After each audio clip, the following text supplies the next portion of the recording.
how to log into Capital One banking app on iPad. Hey everybody, welcome back to our channel. In today's video I am going to show you how you can log into the Capital One online or mobile banking application on your iPad or iOS devices, so make sure to stick with me till the end. To log into the Capital One banking application, make sure to launch the Capital One application here, and then you are going to be able to see this type of interface. Now in order to log into online or mobile banking, you need to make sure that you have already activated it before, or you have signed up or enrolled for digital banking. Otherwise you will not have an account that you might have registered. So you want to make sure to simply go to the top of the screen where you'll find the sign in section, where you have to simply make sure to enter your username here, and then after that you can enter the password. Now if you're not sure what password you've typed in, you can also just tap the show option that you find there.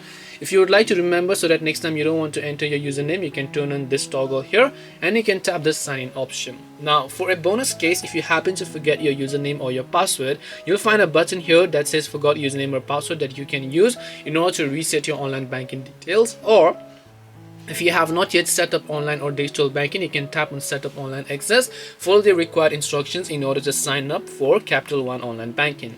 But to give you a basic idea, this is how you can go ahead and then log into the Capital One online banking account. Hope this video was very helpful. If you have got any more questions, then feel free to leave them down below. Thank you for watching till the end of this tutorial, and see you soon in the next video.